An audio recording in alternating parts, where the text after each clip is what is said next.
Hey up me duck, it's Links Live's Natters time, where your stories come alive. From the fens to the coast. So grab a cuppa and relax with your go-to podcast for unique Lincolnshire stories.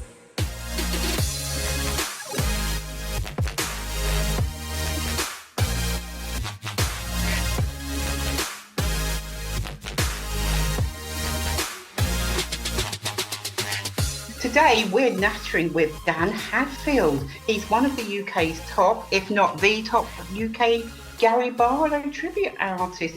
Welcome, Dan, to the Links Live Natters podcast. Yay! Welcome, Dan. That's very kind of you. Thanks very much for having me. That's all right. We're really excited. We'll be chatting about his career, how he found himself stepping into the shoes of one of the country's most famous singers, and of course, his encounters with the man himself. So let's get started, Dan. So let's take you back a bit, because you've posted this week with your Take That people, haven't you, when you first started? Oh God, yeah, of course. It was what's the date today? The 19th. It's it was 2 days ago. It was 13 years since my first outing as Gary. Wow. Tribute singing, yeah. And 13 years, Dan. 13 years. I know. Wow. I've done about just over 100 shows a year, so we're in advance of 1,300 shows since then. And amazing. And well, yeah. I mean, the person who's most amazed by that, Mandy, is me. But I'd never imagined getting to 10, let alone 1,000, and now I'm into that second 1,000, which is amazing. And I posted a photograph on Facebook of myself with the Take That tribute that I was with at the time, and whilst I'm pulling a calm face 5 minutes away from going on stage, only to, I don't know, about 300 people at the time, I think, and I was absolutely terrified. Nervous energy, isn't it? It is, and that nervous energy, and I still get it now, but the nervous energy immediately goes the moment I walk out. And it's the biggest relief all the time. Whenever I'm doing anything that's public, it's I'm like, before we go on, and then the moment we go on, it's gone. It's gone. It's good. Yeah. It's good though. Yeah. It's good though, because that means you want to do a good job. It does. That's right. Exactly. And I can't stand that nervous energy. I hate it so much. I hate the adrenaline. And people thrive off the adrenaline sometimes, but I hate the adrenaline. What I like is for the adrenaline to go. and exactly, Dan. I know how you feel. Right.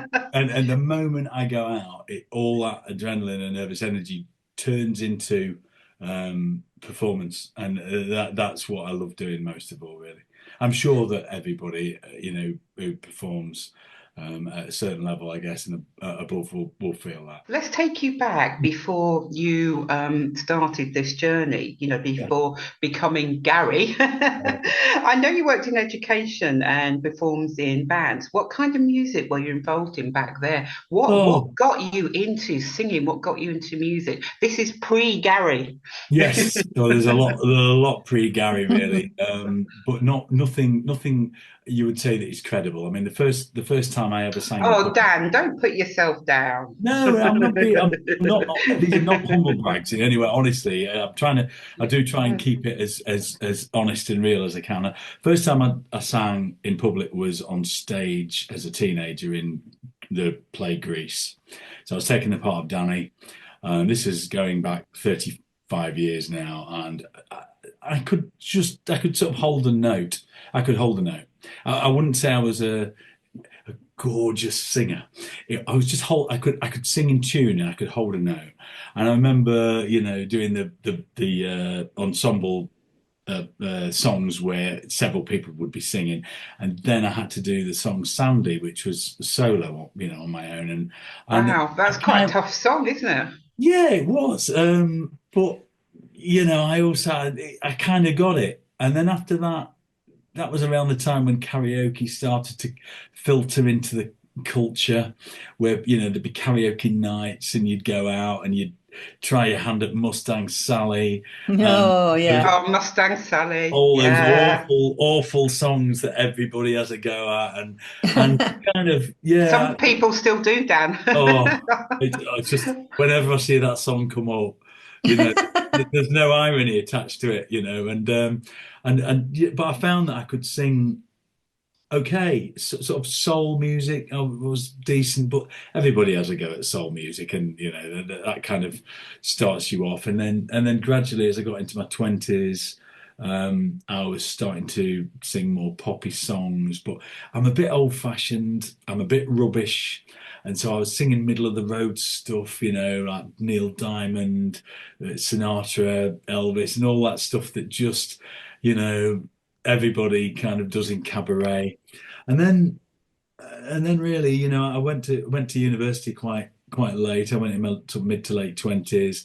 Went with formed a couple of duets there where I sang sort of folky music, you know, Everly Brothers, Simon and Garfunkel. So I was exploring Wow. different aspects of my voice, and slowly I was finding out what my voice was, and then briefly was in a band around sort of Lincolnshire, which covered kind of Americana, and Neil Young and Pearl Jam and things like that. And then just at the end of that, the Gary thing started, and really I was forced in a way to kind of go, oh, can you sing sort of contemporary pop music, which I'd not really done. And Yeah. Do you think that was your turning point that sort of led you down this path? yeah, absolutely, definitely. It's still not the best. It's not the best type of music. Not the best genre for my voice. No way. I think the best genre for my voice is probably swing.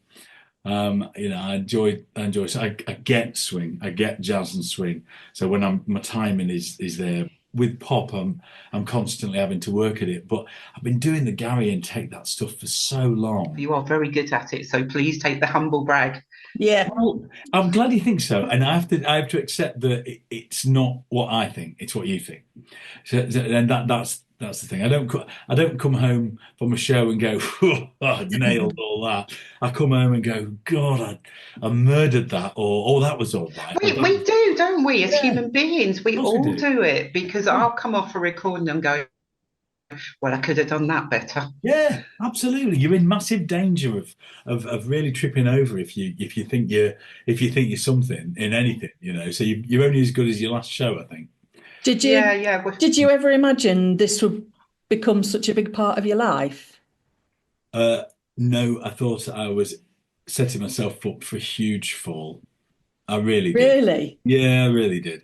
And you know, some of the comments that I received from, not necessarily directly, but some of the comments I read about myself from people at the time who I kind of thought were friends, really, sort of Really? made me think that, you know, they're just waiting for me to fall, and they were all kind of indicating that, you know, I must be out of my mind to go and do this. Well, not very good friends. No, not really. They weren't actually. No, they weren't. And that's right. And you know, I just that kind of drove me on. Actually, it drove me Yeah. on. You know, they were waiting for me to kind of, you know, about turn and go and ask for my old job back, Mm, and over my dead body. yeah. Yeah. It makes you Yeah. more determined. It did, Mandy. It did. It made me go and just really knuckle down and go for it and learn the trade, because I mean, you see a lot of people going on to the X Factor or BGT who Mm. have never been around the clubs, never, you know, really worked at it, never haven't learned how to deal with the problems you might have on stage.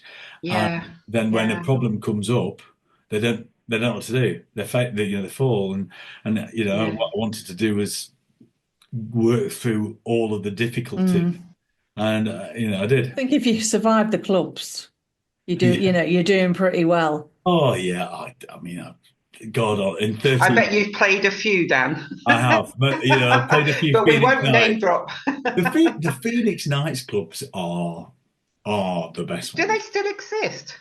Yeah, they A do. sort of, Although they're a definitely sort of guys. working. Are we talking working men's club? We are. Oh yeah, there, We are. yeah. But But we won't name drop which ones. no. There is a huge. Some. That's right. There is a huge spectrum of working men's clubs. Some you go in and from the outside you look like you're about to go into a bomb shelter, and they actually, but they run it God. really. They run it really well. Good Yeah. stage, good PA. Great people, well supported.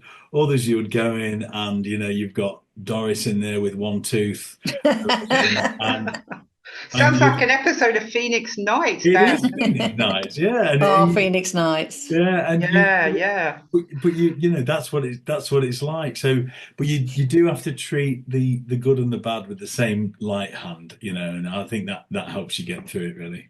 Yeah, I know Dan's going to hate this question we were Oh. about to ask him, and I've had conversations with Dan beforehand, Okay, Dan, when did the resemblance start happening?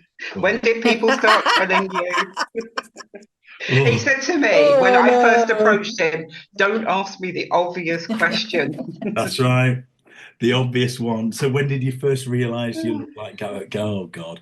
Well, okay. Why did this happen? Were people telling you?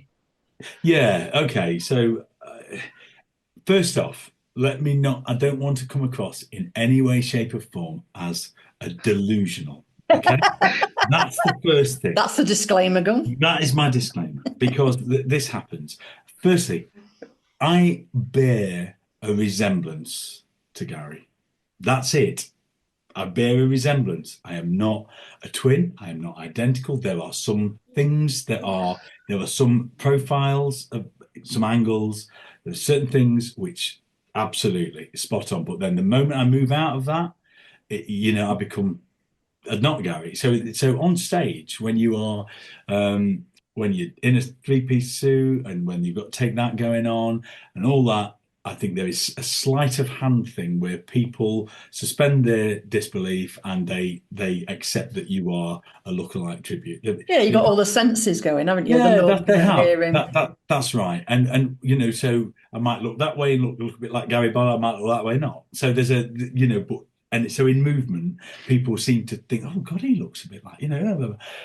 So what really happened was it was 2011, and Gary had been reformed with Take That for a while, but kind of just in the background. Then he came onto the X Factor, and everybody just started to say, "God, Dan, have you seen Gary recently? You two look really similar." And I'd had it a bit back in the 90s. Were you rolling your eyes a bit, Dan? Sort of like, you what? Yeah, I was because I'd not thought about Gary Barlow for 10, 15, whatever years, since when he first sort of left Take That and he brought a few, shall we say, interesting songs out. That's right, exactly right. And, so I saw, and it coincided with the fact that I'd grown a bit of a beard, and as a bit of a kind of a joke, I went and had my hair cut in that kind of parting. So that was that a case of walking into the barber's? I'd like a Gary Barlow. Oh, it was embarrassing. Fortunately, I knew my barber so well.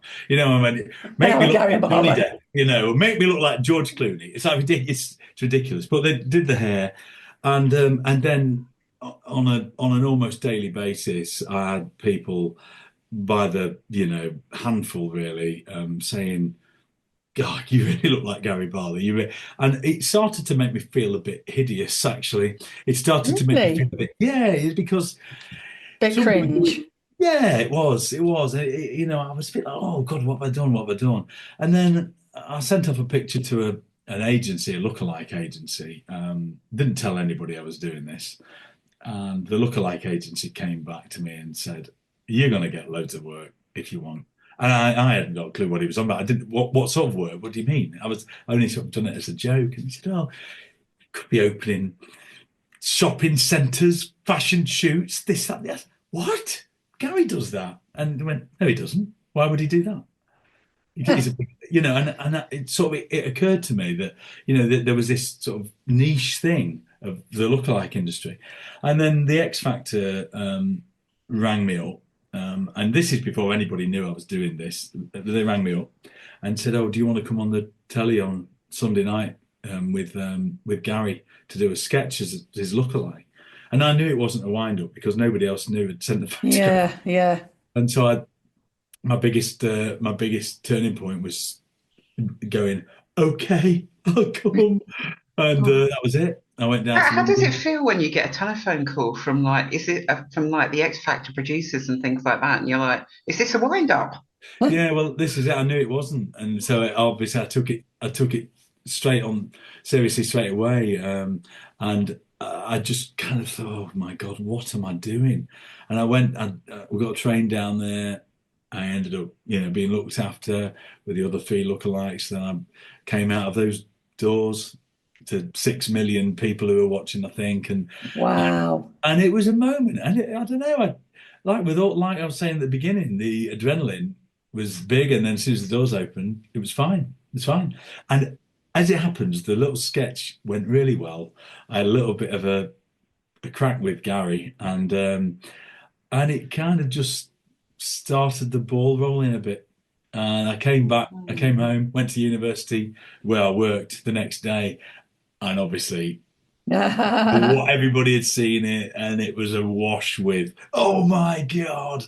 oh, And that was that. And was it a case of like, I just want to forget it? It's happened. No. I was at the point there where I thought, "Oh, hang on. Let's just roll with this. I've said yes to the hardest thing. Let's just see what happens now." And then a guy I know, a friend of mine, Danny, who I didn't know at the time, he was an agent in Manchester, and he got in touch and said, "Oh, would you like to come up to Manchester and audition for our Take That tribute band? We'd like a new Gary role." And he said, "If you can sing, which we think you do sing, and you look like that, that's going to be perfect." And I went up to Manchester, obviously sang, and that was it. And it kind of, the train started to roll. The train. Hey, I'm going to ask Dan a really cringy question that he doesn't know that's coming. Go on. Have you ever been stopped in like a petrol station, or you're going somewhere and stuff like that, and you could see people looking out the car going, "Is it? Isn't it? Is it? Isn't it?" Del, Yes. 100,000 times. really? Oh wow. It's daily. It's daily. It's every day. And I sound like I'm being a bit of a, I don't know, Burke saying that. I guess I'm not. It's every day I get something, and Fabulous. obviously, yeah. It's usually in a place where I've not been, because people in Lincoln know me, and and it's you go in your circles, like I always go to Tesco's or that, and people know you in there, and they know you in there and stuff, and they're always interested in what you're doing. But it's when I go to a new place, I happen to be, suited and booted in the right way, or my hair happens to be just right that day or whatever, not like that, or so it's and people, people will either come up and say something or be derogatory, or they will be nice or say, "Oh, can I have a picture with you to send to my sister?" And I'm like, "I know it's for you, mate. Stop." Come I know it's going on your wall. Yeah, that's it. I know it's your screensaver. Yeah, it's fine. Do you think your voice is naturally similar, or do you work on matching tone and style? I think I have a similar range. I think I have a slightly deeper voice than him. I think Gary's a really good singer. I think that's, I think he's a really, really good singer. I think he has a tendency, especially in the last few years, to sing in a lot higher range. He's singing up there a lot, and his falsetto is really in evidence. I don't know whether that is his best, actually. I think the recent stuff has been, I don't know, not my favourites really. And I like his pop voice. I think his Rule the World, his Greatest Days, is, I think that's his sweet spot. Yeah, I like those. I think recently, some of the more recent recordings he's done, Mm. whilst good, they're just such a departure from what Take That fans are used to. But that's his prerogative. If he wants to do that, he does that. Oh, yeah. We all want to do some things that are different Yeah. sometimes, But I try, and when I sing, I definitely don't try to over sound like him. And and I think I compensate the other way. My wife often says to me, you ought to try harder to sound like him when you sing, because I know what she means, though, because I've tended to start to sing more as I sing, with certain inflections on words that Gary might use. But but when I hear all this is my criticism about tributes, and with the Gary Barlow tributes, I certainly think that a lot of Gary Barlow tributes out there try and sound like him, and they end up sounding like a stereotype of Gary, a caricature of him, and Yeah. and all this, and I'm like, he doesn't sound like that. He doesn't sound like let the songs do the Yeah. know. And so sometimes I think some of my songs sound more like him than others, really.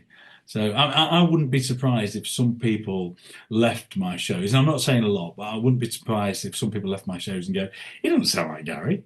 I wouldn't be surprised at that. But the name's in the title, Dan. It says Dan Hadfield.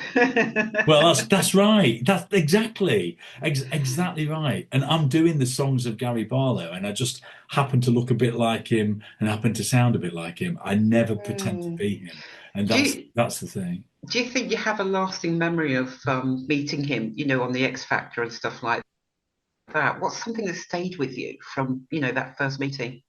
Well, the first meeting was, over in a flash, really, a few minutes, and so I didn't really think too much about that. I was the only one that he had a photograph with at the end of the night, and that photograph was like a launch pad to something else.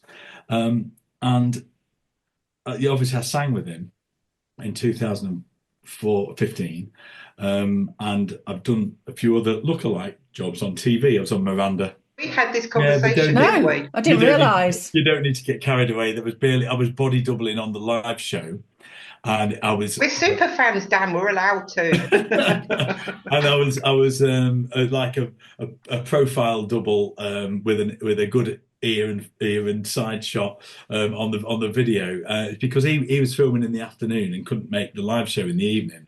So I in the evening for the live show, I got his suit on, which is considerably smaller than I am, and I was on the live stage show. So on the main screen at the BBC, on the main screen, you've got the audience watching the live show, and then I'd Gary on the big screen, and I would be on the stage. So people would be watching, going, "Hang on, so there's Gary there, and there's somebody who really looks like Gary on the piano there. What's going on?" So that was the kind of trick there. But something he said to me, which really stuck. One day I sort of said, I think it was a message I sent to him, and I said, I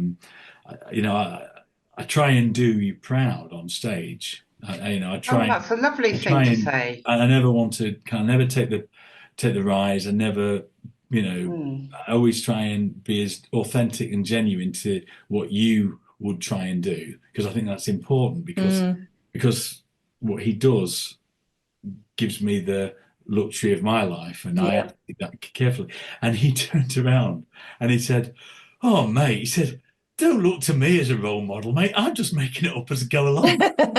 Really? Yeah, and that was great. Yeah. Like, I needed to hear that. A bloke who's won, all these Ivor Novellos, been around the world, biggest boy band in the world, blah, blah. And he goes, and I don't think there was any disingenuous. No. I think it was, I'm just making it all. I just, and you sort of that. Of course they are. Yeah. Everybody's making it up as they go along. But you think they've got it together, don't you? But they're just... No, nobody does. No. You know, No. and the higher you rise, the more you're flapping underneath the water, because it's like a duck. Duck, you are. And, yeah. You know, and That's an interesting analogy, that one, Mandy, a duck. A duck is all nice on the and underneath it's going like that. Yeah, that's right. And that's what we try and do. We are winging it. Hey there, Lincolnshire business owners. Struggling to be found online? Still buried on page 3 of Google? Wondering if anyone's even looking? Well, stop stressing and join the Lincolnshire Business Directory. It's completely free to join, and you'll finally start getting noticed. Think of it like shouting from the hilltops, but digitally.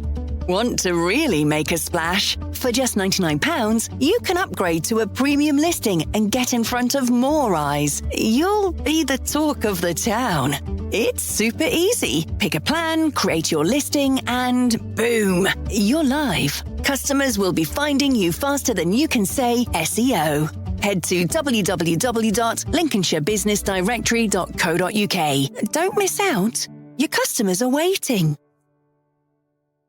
At the Thrive Tribe, we believe everyone deserves the chance to soar. Whether you're an individual seeking self-improvement or a business aiming for success, we've got you covered. Personalised coaching. Unlock your potential with our expert coaches. One-on-one guidance tailored to your unique goals. Learn flexibly online. Boost your skills from Microsoft Office mastery to work-based expertise. Lifelong learning? We've got the keys. So whether you're an aspiring professional, a business leader, or simply hungry for growth, join the Thrive Tribe today.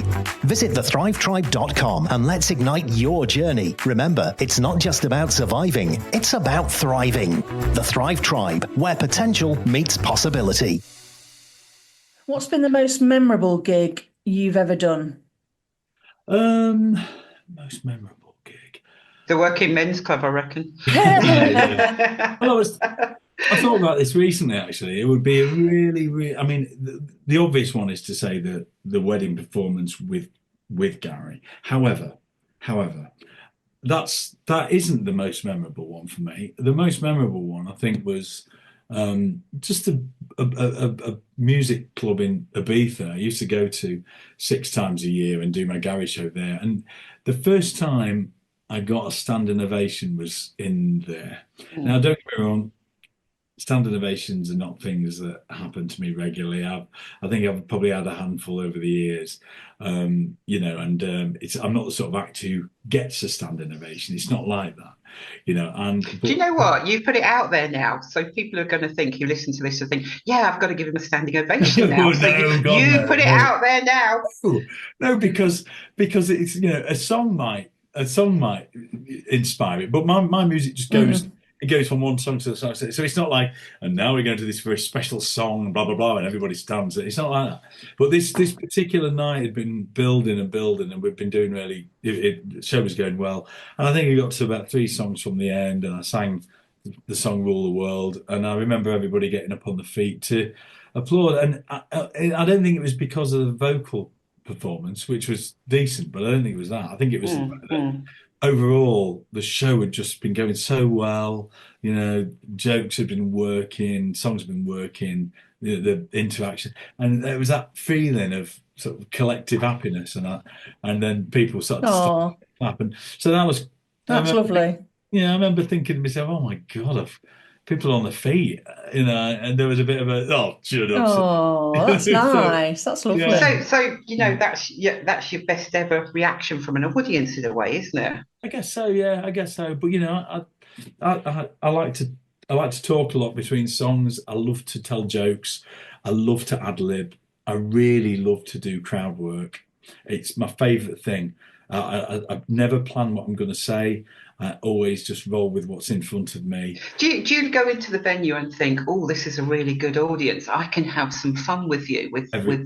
Yeah, and definitely. But also, I'm not put off when I walk into a place and go, my God, these look half dead.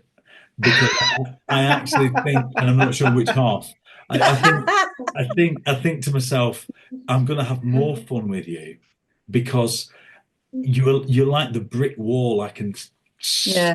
mud at. It's a challenge. Until something sticks. And Yeah. Jade, my wife, often says to me, I'm glad I don't come to your shows anymore because I couldn't because one day you'll get clocked by somebody and I don't want to be there when it happens. And I always said no, because I think when you go to a show, especially when you would say come to a Gary Barlow tribute night, you don't expect that humorous interaction. You just expect the Gary Barlow tribute to come on, raise a few eyebrows, pull a few idiotic faces, and sing "Rule the World." But I really enjoy the comedy. I really enjoy that, and that's as big a part of my show in my head as the singing. Dare I mention when you go to Manchester as Gary Barlow? Yeah. What's that vibe like? How does that feel? Sort of like you're going into his territory. Yeah, it's his own backyard. It's right. Although it's weirdly, it's more in Liverpool that you get that. Really? In what way? Well, because whilst Take That come out of Manchester, Gary's kind of in Frodsham, which is over from St. Oh, yes, I know Frodsham. He's more Liverpool. He's more Cheshire, Liverpool, and Cheshire, very much Cheshire. That's right. And he's all this. It's a bit fake that he's a mank and all. He's not. He's not. Yeah. He's not. I mean, the band obviously come out of there, and Manchester is the home city and all that. But I think Gary's probably more affiliated. You see him at the Liverpool football matches. He's a Liverpool fan, isn't he? He is, yeah, for his sins. So is Mandy. Is Mandy. Yeah, big Liverpool fan. Been a tough week for you. Oh yeah, awful. Tough week for you. But, so it's I mean the women are a lot crazier in Manchester and Liverpool. I'm always glad to get home. That's for sure. He loves you really. If anybody's listening from Liverpool and Manchester, he does love you really. I love most of them. That's right. Yeah. I'm just justifying it for him, Dan. I'll tell them it's fine. It's fine. Have you ever collaborated with any other tribute artist? Maybe the Take That experience. I think we mentioned it at the start, didn't we? Yeah, that's right. No, I mean, Take That experience. About 10 years ago, asked me to go and be there, Gary, but I turned it down. I don't feel like I would benefit really financially or professionally from being in a Take That lineup. I know that sounds like a hard. I don't want to put a front on it and go, well, this, that, and the other, but it just didn't make financial sense to me. They're a great band. They put up. There's a lot of really good Take That tribute bands out there, and they're well produced, fill in the theatres and all that. But it's not really for me. I'd rather do it on my own or with my own band. The Take That tribute bands, they want you to be that character. Okay. They want you to actually do all the little, expressions, everything. The cheese when he says absolutely fantastic. Yeah. And Dan said to me, we weren't going there. I tell you what, if I did that, I could do it utterly spot on. Go on then. Nope. We're challenging you to say it. Maybe at the end, because it honestly, if I wanted to do the Gary Barlow impression, I could do it, and you would go. I've actually heard you talk before on video, and some of your words, when you're in character and stuff, you're sort of like you're Dan, but you've got the you're using his words, and you do actually sound like him sometimes. And I'm dialing it down. I definitely let myself do something that I didn't want to do, and I'm only admitting to it myself recently. Why is that? Because I didn't, I'm me, aren't I? I'm not Gary Barlow. But I've spent so many years doing this. There is no doubt whatsoever I've started to let things for ease trip into my own personality. Maybe he would do little mannerisms, and I'd do them, and I go, oh God, you know, and you know, and I think, why have I done that? Why have I done that? And it's like, it must be like going and living abroad and slightly picking up the accent. I think that's the closest, you know, I can get to describe. Yeah. You But say don't about. forget, It's auto, isn't it? It's like it is. automatic. It is, but don't forget, I'm not a southerner who is, I'm a northern lad. You know what I mean? I'm a northern lad, and I do talk relatively slowly, and he's a northern lad who talks relatively slowly. So the starting point is not too Yeah. similar. Yeah. And you know, I could easily slow it down and talk more like this. You know what I mean? But I'm not going to do that. You know, and Oh, you we'll see what get I him. mean? We'll Yeah. get him when he's not expecting it. But coming back to your question, I mainly I've worked with different tribute artists, like, you know, Natalie, who does Adele, she's utterly brilliant. Naya King, who does Whitney, she's brilliant. Occasionally we've done shows where, you know, you just happen to be on the same bill and you end up singing together. But at the moment we've got a Robbie and Gary show going with my friend Scott Borley, who is stunning as Robbie. Yeah, I've seen pictures of him. Stunning. He's stunning. I mean, there's some good Robbies around, but Scott transcends that. And he's a southerner. And when he goes on There's stage, nothing wrong with Southerners. and what I love about Scott is he goes on stage and he doesn't pretend to talk like Robbie. And it's just him. But he has his personality on stage, not backstage. He's a very quiet, humble guy, which is unlike a lot of the Robbie Williams tributes.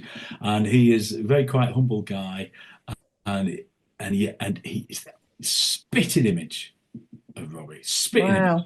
If I'm walking around with Scott, nobody would look at me and think I look like Gary Barlow. Wow. They just automatically go to Scott and go, oh my God, look at him.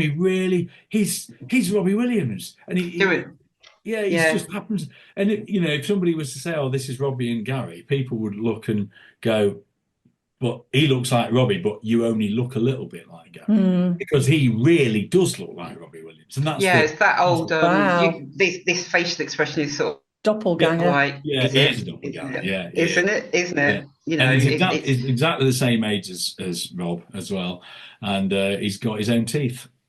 See, the way you just said he's exactly the same as Rob. You've just done it, and I think you didn't realise the way you said Rob. You actually said it in like a Gary Barlow voice. I guess so. I guess it's because I guess so. You've just automatically done it, Dan. You've just automatically done it. You know, you've gone.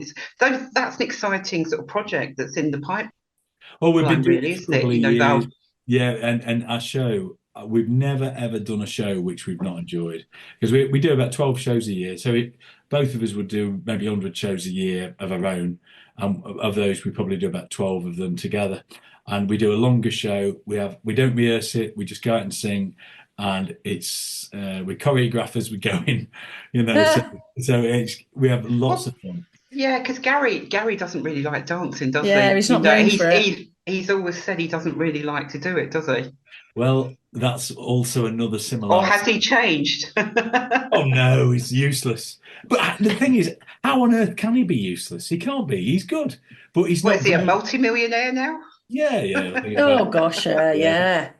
But he doesn't need to dance. No, he doesn't. But his singing, his dancing was, you know, they always put him at the back in the 90s. But you've got to think that if you put Gary on his own and said you have to do this, you'd look and go, oh, he can dance. But you stand him next to Howard, Jason, and Mark, who can all dance. Oh yes. And suddenly you're like, and Howard and Jason were like break dancers and things like that. Mark was versatile, and Robbie could do his all round job. But you know, Gary would be. Yeah, Gary's a singer. Gary was the singer, and he wasn't the dancer. Didn't need to dance. No, he didn't need to dance. No, because I had visions of that song, you know, like Pray, when they're moving their hands up I and love down that like this, you know. But Gary was sort of almost towards the back, wasn't he, when he was doing all this? I do that dance every show. I do. Oh wow! Do you? That's one of my favourite dances. Okay. Like that. I do that Pray dance, and I do a little spiel with it to say that, you know, my dance. I'm such an accurate tribute that I will dance as badly as Gary. And so I put a bit of carpet down just before, mentally, not actually physically. I like to say, when you see me flailing around in a minute, it's because I'm such an accurate portrayal of. Would you ever consider branching out into original music or another side of entertainment? Yes, Elton John. Yeah, that's right. I think I'm a decent writer, but I struggle to write lyrics that aren't twee and something that would be written in the mid-70s that end up on your coffee table. I don't think I'm not in any way, shape, or form current. I think my writing would be old hat and old-fashioned, and I've yet to really stick my neck above the parapet and give that a go. I'm going to at some point, and it will either be well received or it'll be mediocre and forgotten about. But I will give it a go at some point, that's for sure. Yeah. I mean, future plans you've said about going out with the Robbie tribute. Where else? Where can we see you? What's in where are you appearing? Well, I'm everywhere, really. I'm well, on my best place to find where I am is on my website, which is still GaryBarlowLookalike.com. I can't bring myself to change it because that was the moniker that I started with, and it gets really good traffic. So GaryBarlowLookalike.com or Facebook, Mr. Dan Hadfield. I'm on there. Mr. Dan Hadfield. Mr. Dan I don't have any mention of, like, well, I do, but I don't go under the Gary Barlow tribute thing on there. But yeah, and my Facebook's the best place to find out what I'm doing. And finally, before we go, dare we ask, what's your favourite songs to perform? Oh, that's quite a simple one, actually. There are two, and they're joined together, and they open the show in the same way that Gary tends to open his show with these. Since I Saw You Last, which is an amazing song by. Yeah, that's a great song. Yeah, and that blends into Greatest Day. And the reason I like singing those two songs are quite simple. Since I Saw You Last is a great song in itself, but if I'm singing to an audience that are generic Take That fans, they don't always know that song. Hardcore Gary fans know it. But when I'm singing that song, sometimes I see people's faces like that, and I think to myself, they're thinking, "Oh my God, they're doing this, Dan." They are. They're thinking to themselves, "What have I come to? Is he just going to sing Gary Barlow songs all night?" That I don't know. So I sing that song, and then it goes into Greatest Day, and I see them go from. I like that. And it's like, oh yeah. Do you wait for it? See how long it takes them. I see the relief. And so I enjoy both of those. And, everybody's arms in the air, and it's all, it's... Dan, it's been an absolute pleasure to have you on the Links Lives Natters podcast. Thanks so much for sharing your story, your experience, and of course giving us a little insight into the world of being Gary Barlow. Well, almost, because he is here as Dan Hadfield. And for those of you listening, if you've enjoyed today's episode, don't forget to subscribe, share, and leave us a review. We'll be back soon with more brilliant guests, local stories, and plenty more natters. Until next time, take care.